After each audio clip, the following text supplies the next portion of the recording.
principles are being debated on the hustings as we speak. Globalization, for instance. Is our response to be protectionism? Or is our response to be that Asia and Latin America are not just suppliers and competitors, but they also consist of millions of consumers for our products and services? Is our greatest strength going to be independence, or by advancing international cooperation? Does a strong partnership with Europe weaken or strengthen our capacity to achieve our national goals? To what extent should government support business by investing in skills, by investing in research, in supporting innovation and new technology, in helping exporters and marketing? Indeed, are our interests best served by a more balanced economy? And if our choice is for more balance, it must not only be a more equal balance between the financial and other markets, but also a more equal balance between the power of the financial markets and the power of the other markets. Somehow, I think that we have to save the free market from the most dogmatic free marketeers. Now, our future progress will be determined by the total of these choices. Choices that we make in all of these matters of principle. It's not a matter of destiny. It's not a matter of chance. We have to choose. And it seems to me that that's quite a major challenge for us.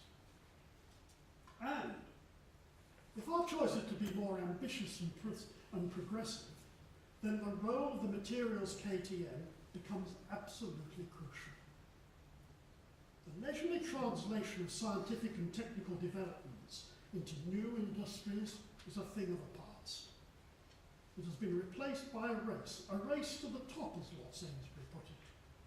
A race between nations to translate these discoveries into economic success stories. We have to do it before other nations do it. And this doesn't only apply to British science and technology. Ideas can travel and be adapted by anyone at any time. Innovation is not confined by geography.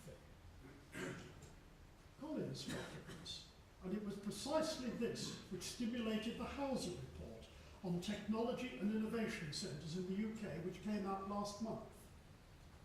The report was motivated by the case of plastic logic. You may have read that this innovation led to transistors and electronics made out of polymers and is leading to all kinds of new products.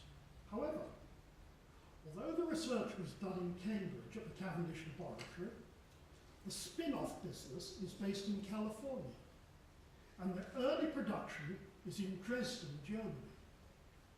This was seen as a failure to bridge the gap between science and business in Britain. Now, most countries have built up an infrastructure to bridge the gap between research and technology and commercialization. Most countries do this through an institution which delivers a national technology strategy. Here, it is the task of the TSB to deliver our national strategy and to bridge the gap. It is also their task to demonstrate our capacity and strength in technology. And this is so that we can play our part internationally. This is not to abandon our national commercial interests. I think it is to improve them. As many have said, we at the Materials KTN see materials as the key to much of this future advanced industry. Improving existing materials, finding new materials, new combinations, these are the basis for advances in information technology, in electronics, in clean energy, more sustainable consumer products, reusable consumer products, products adapted to the way we live in this 21st century. The Royal Society's recent report, The Scientific Century, makes a point of this, and All this will come about only if we maintain our lead in materials science. What I would like to add is that the biomedical sciences can draw on the Wellcome Trust, the medical charities, and the pharmaceutical industry for support. Support for materials science is dependent mainly on the EPSRC. So, a further challenge is to join others in speaking out about the contribution technology makes to our economy and to our well-being. How our best response to the financial crisis is to boost spending on technology. The Labour Party deserves some credit for this, what has been done over the last 13 years, but we must join others in pressing for it to continue. Britain is going to feel different after this election. It is going to be tougher because no longer can we assume effortless growth. The point of balance between government and markets as the agent of progress is moving.